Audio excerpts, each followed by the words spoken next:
Welcome to Dishin with a Dietitian. My name's Debbie Kravitsky. I've been a registered dietitian for over 30 years. I've met with hundreds of people helping them to meet their dietary goals, and I'm here to do the same with you. Today, I'd like to take out the confusion around fats. It's important to include fat in your diet. We need fat for thermal insulation and protection, which means that's going to protect your organs. Also, it'll help to regulate your body temperature. So when you go outside and it's hot, you'll sweat. That will help to bring your body temperature down. When it's cold out, your engine will rev up, and that will help to keep you feeling warm. We need fat in our diet for the transport and absorption of fat-soluble vitamins. There are two kinds of vitamins in our diet: those that dissolve in water and those that dissolve in fat. The kind that dissolve in fat, vitamins A, D, E, and K, they need you to eat fat in order to be absorbed, digested, and utilized by the body. I don't know about you, but fat certainly makes my foods taste good, and they help keep you to feel full longer. So include fat in your diet. Just be careful to include the right type of fat for its effect on cholesterol. In our previous segment, we talked about unhealthy fats that you'd want to limit or maybe not include at all. But these are the fats you want to include. So I've enlisted the help of my trusty board so that you could see this in writing. I'll also show it to you in the form of foods because I always like to make it real.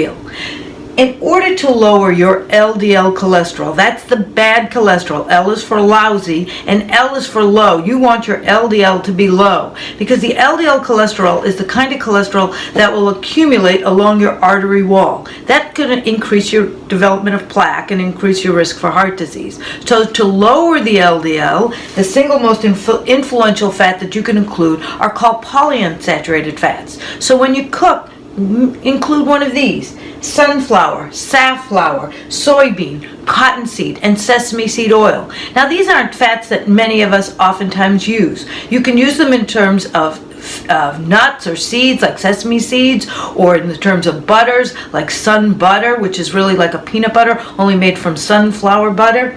You also can use them in the form of nuts or oils themselves. So make sure you include one of these. I know what you're saying. Where's olive oil? That's coming. It's coming down the pike. A subset of these polyunsaturated fats are called omega-3 fatty acids. Omega-3 fatty acids do many things. They're going to reduce inflammation throughout the body. When we look at markers called inflammatory markers, when they're elevated, they're associated with poor outcomes for all chronic disease. They are a consistent risk factor with heart disease. So to reduce the risk of chronic disease, here omega-3s will help you to reduce that inflammation, thereby hopefully improving outcomes. Omega-3s will also lower a kind of fat called triglycerides. Triglycerides are also, like that LDL cholesterol, are a kind of fat that will contribute to the formation of plaque along your arteries. That'll block the flow of blood in your arteries, and that'll increase your risk of heart disease. To lower triglycerides, make sure that you include omega-3s. What's the best source of omega-3s? Coldwater fish. Tell me if you like any of these. Do you like salmon? Because salmon is my gold star for fish because it has the most omega-3s. Do you like herring, sardines, mackerel, tuna, and trout? Now, while all fish contain these omega-3s, they are highest in the ones I just mentioned. But if you don't like any of these, but you prefer a mild-tasting fish like halibut, go ahead and include halibut. The more fish, the better. And anything good for your heart actually will also be good for your brain. This is truly brain food. Include fish at least twice a week, and that's why I have my little drawing of my fish. You can see why I didn't go to art school, huh? But fish at least twice a week. If you're sitting here and you're listening and you're saying, that just isn't going to happen. I'm either not going to get it, I'm not going to buy it, I'm not going to cook it, it's smelling up my apartment. That's okay. Make sure that you get the omega-3s in the form of a supplement, and I'm going to show you how to judge that. When you buy an omega-3 supplement, there are two kinds of omega-3s. One is called EPA and DHA. That's the kind you're going to get from fish. But the other is called ALA. Remember A, away. This is the kind of omega-3s that's found in plant forms. So things like canola oil, walnuts, pecans, flaxseed. This kind of omega-3, the ALA, doesn't do any of the things I just said the omega-3s from fish do. It actually has to be converted to the form that's in fish in order to be utilized by the body. This process of conversion, it's not very efficient, which means you're only going to get a smidge. Good news is you only need a smidge or a little bit. So get that from food. You cook with a little canola oil and you got it. So just a little bit, that's all you need. You eat 6 walnuts, you got it. You eat a couple of pecans, you got it. So make sure that you get that kind of omega-3 from food. When you buy a supplement, you're looking to get what you're not getting in your diet. It is always best to get these things from food. But when you can't, get the supplement. Don't go by the front of the package that's going to include all the omega-3s. Turn that package over. You'll find a nutrition panel. Add the EPA and DHA. They should equal 1,000 milligrams. That's a preventative dose. If your triglycerides are high, you're going to need a higher dose. But for a preventative dose, it's 1,000 milligrams. Always check the expiration date. You should never burp up a fish oil supplement. If you do, it means the oil's gone rancid, so toss it. I store mine in my freezer. It'll hold it longer. I also take it with food. Always check the dosage. You might be comparing 2 brands. One brand might look like it's less expensive than the brand next to it. Then you take a look at the dosage and you see that you need to take 2 pills to get there. So actually in the end you're going to spend more in the end. Make sure you check the dosage. I'm not a huge fan of taking pills. If I can do it in one, I'm there.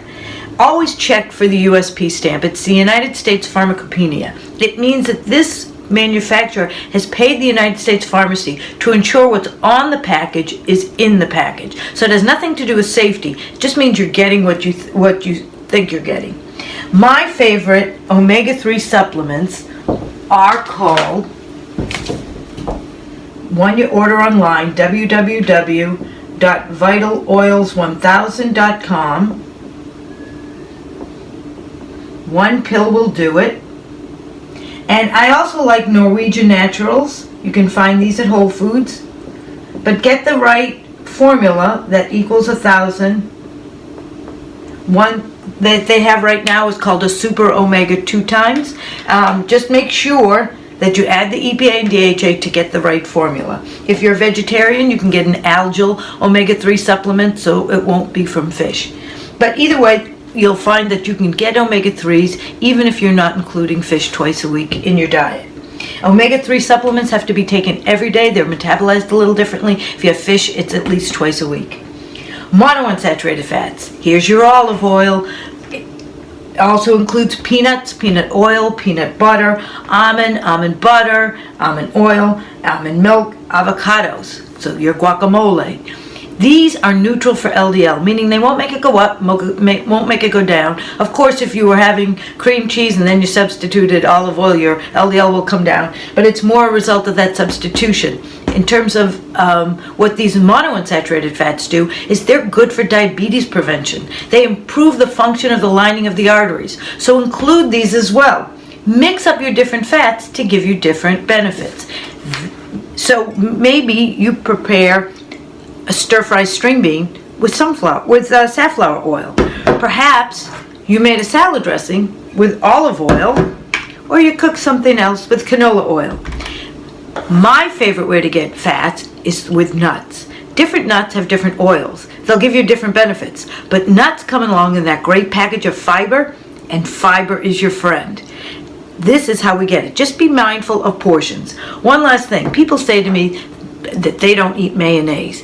Don't be afraid of mayonnaise. Mayonnaise is completely fine. Just watch portions. Fats are the most concentrated source of calories we have. So include healthy fats and just be mindful of your portions. You need fat in your diet. Let your food taste good. You really want to enjoy your food. If you feel deprived, you're never going to go the distance. Stay tuned for upcoming segments where I show you how to manage weight, how to eat more for less. How nice is that? As we're heading into summer and we want short abs and we all want to feel good. Thank you for coming. This is Dishin with the Dietitian. If you'd like, please subscribe to my channel. That will give me the traction I need to continue. Also, if there are upcoming segments that you would like for me to cover, please do so in the bar below, and any comments are always welcome. Thank you.